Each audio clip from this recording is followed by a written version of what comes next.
Olá, queridos colegas, estamos de volta para mais uma aula de biologia comigo, o professor Diego Feitosa, e você aí se preparando para o seu certame. Eu tenho certeza que você vai mandar bem na sua prova e que você vai conseguir a sua aprovação. Bom, na aula de hoje nós falaremos de genética de populações, um assunto extremamente relevante que pode aparecer na sua prova.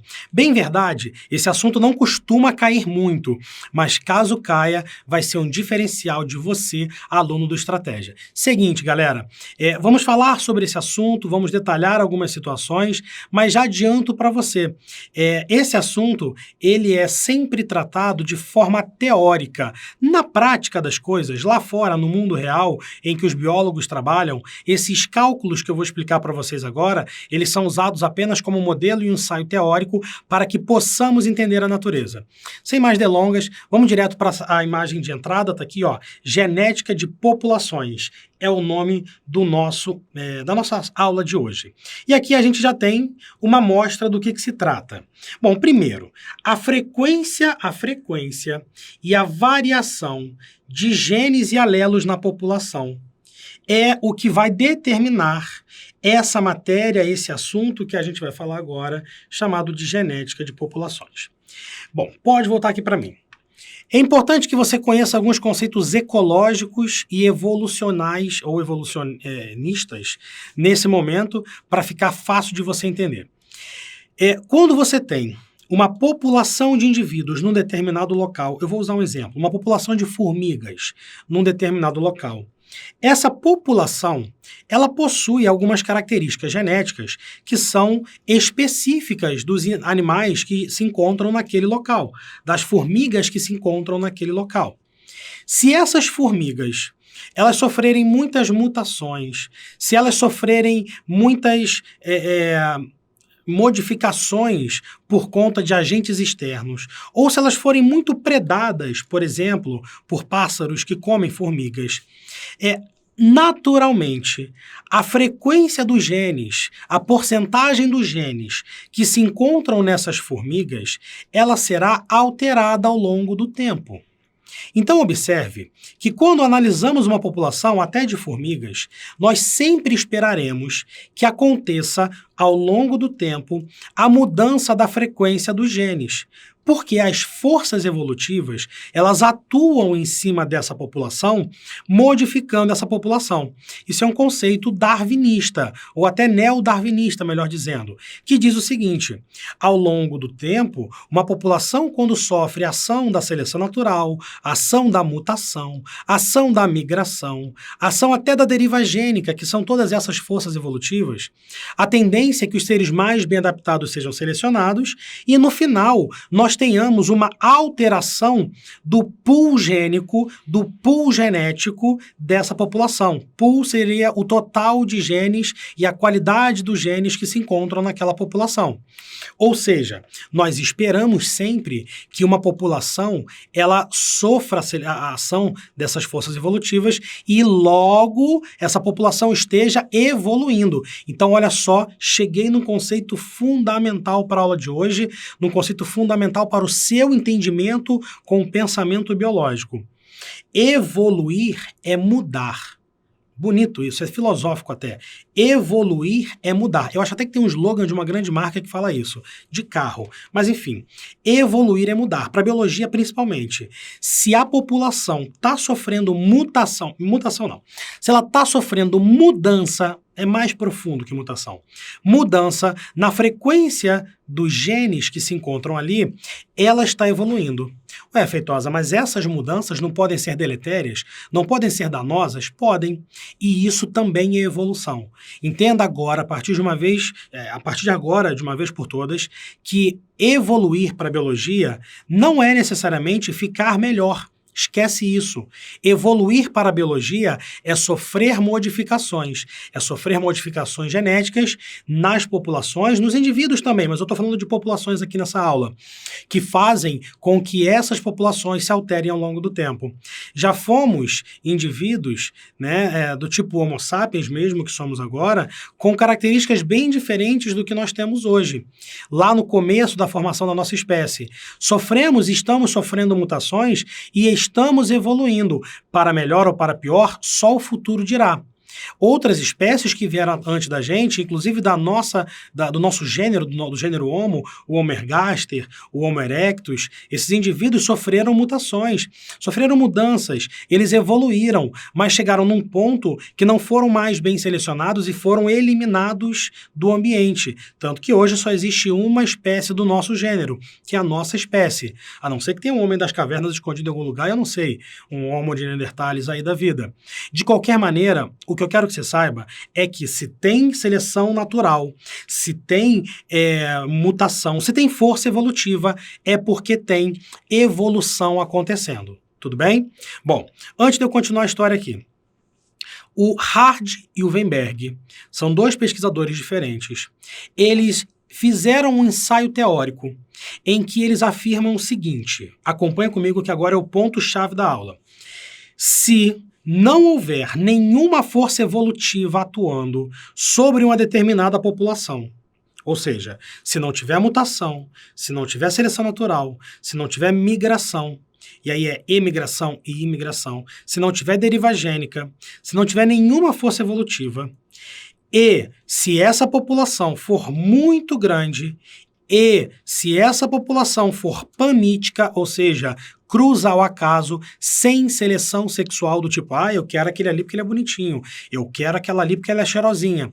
Se não tiver nada disso, aquela população manterá a sua frequência gênica ao longo do tempo e ela não sofrerá evolução. Faz sentido para você? Faz, né? Será que isso é real? Será que isso é possível na natureza? Não, isso não é possível na natureza. Isso é um ensaio teórico. O princípio de Hardy-Weinberg, ou o equilíbrio de Hardy-Weinberg, olha aqui no slide. Tá vendo aqui, ó? Equilíbrio de Hardy-Weinberg, bem grande aí na sua tela. Ele é um ensaio, olha só a palavra, ele é um ensaio teórico sobre a não evolução de determinada espécie e a manutenção das frequências gênicas e genotípicas do indivíduo, tudo bem? Então tá aqui, ó, não pode ter nenhuma dessas forças evolutivas que eu estou marcando de verde para você, mutação, seleção natural, migrações, deriva gênica, tudo bem? E a população ainda tem que ser grande pra caramba, com cruzamentos ao acaso, pamítica. Se tudo isso for possível, esse ensaio teórico que você está vendo aqui vai ser possibilitado de acontecer. Volta para mim. Feitosa, entendi, legal essa parte aí introdutória, mas por que que isso aí é importante ou como que isso é importante para a gente? Porque dessa forma, levando em consideração essa situação hipotética, é possível que a gente faça cálculos para quantificar a frequência dos genes e a frequência dos genótipos dos indivíduos. Por isso que eu falei, não são questões que costumam cair muito nos concursos, mas se cair, cara, você vai ter o diferencial por causa dessa aula aqui. Então vamos entender bem detalhado isso, tá bom? Vem comigo aqui no slide que eu vou te contar a história. Olha só, existem dois tipos de frequência. Existe, tô botando de preto aqui embaixo, tá? Acompanha comigo. A frequência alélica e, vou botar aqui do lado, ó, a frequência genotípica. Vamos entender a diferença do que seria um e do que seria outro. Primeiro, vou começar da segunda aqui que eu botei, genotípica. Genótipo, gente, é aquele conjunto de genes para determinada característica. A gente já andou falando sobre isso algumas vezes, bastante até nas aulas de genética aqui no curso. Então, por exemplo, azão é um genótipo para uma característica. Por que você escolheu A, Feitosa? Porque eu quis. Poderia ser B, poderia ser C, eu escolhi A aqui para a gente usar o exemplo. Azinho é outro genótipo. Azinho é um terceiro genótipo, tá?